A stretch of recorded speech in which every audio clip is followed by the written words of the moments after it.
My name is Jess and I'm the platypus keeper at Hillsville Sanctuary, and today I'm going to be telling you about an incredible species, the platypus. So life for a platypus actually starts out as an egg, and just like these ones that I have here, these are platypus eggs.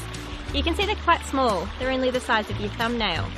Now the shell on the egg, it isn't hard like a bird's egg, it's actually soft and leathery like a reptile's egg. Now there's usually one or two, and these eggs are laid underground in a burrow where it's nice and dry on the riverbank, a little bit like what's behind me here. They get incubated and kept nice and warm by their mum for only 10 days until they hatch into tiny baby platypus that are only the size of a jelly bean. And these little babies then live underground in that burrow with their mum where it's nice and warm, where they just feed on their mother's milk, because just like us, the platypus is a mammal. But there is a special sort of egg-laying mammal that's called a monotreme. There's only two types of monotremes that exist in the whole world, which are the platypus and the echidnas. Now at 4 months of age, these babies are almost fully grown. And this is when they stop drinking milk and leave that burrow, taking their very first swim in the river.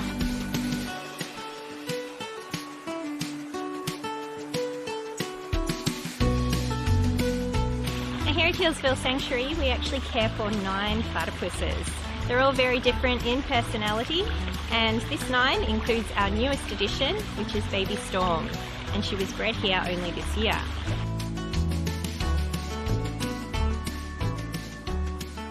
Now the platypus is actually a carnivore, a meat eater.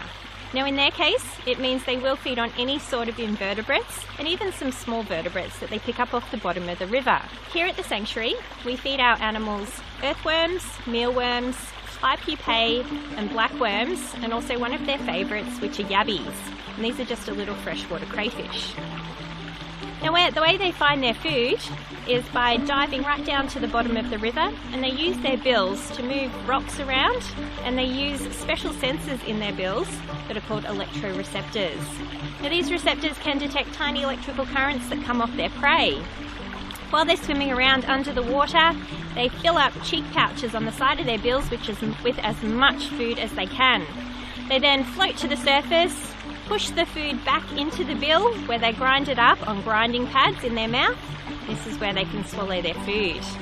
Now the platypus eats a huge amount of food.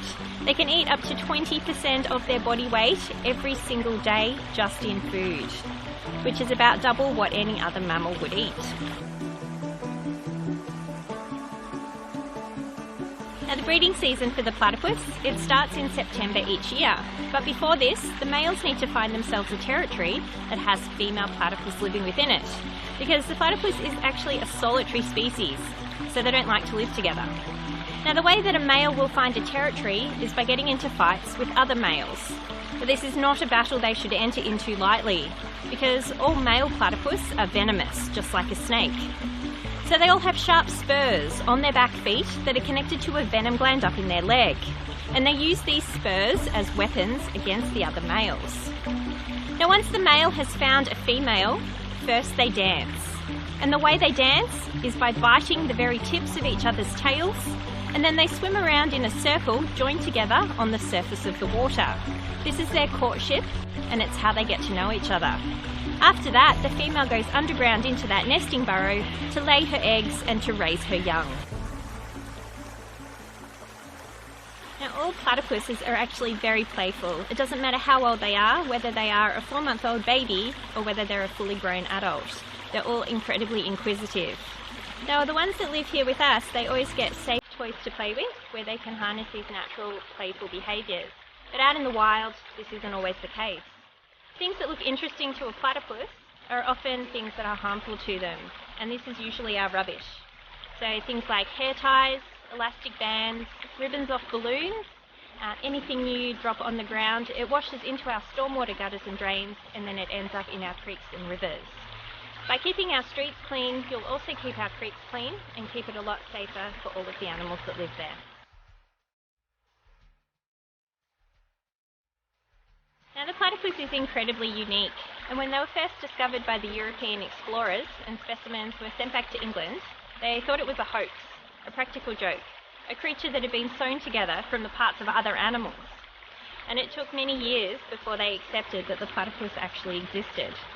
So when you look at their face, you'll see they've got a bill that looks like a duck's bill, except it feels quite different because it's made out of skin. It's actually soft and rubbery. They have really thick and fluffy waterproof fur, and the females have the ability to lay those eggs just like turtles and other reptiles. And like I said, they are a mammal, so they feed their young with milk just like us. I think this does make them incredibly unique. Thank you very much for listening. I hope you've learnt a little bit about this incredible species. We are very much looking forward to reopening, and we hope to see you when that happens. See you soon.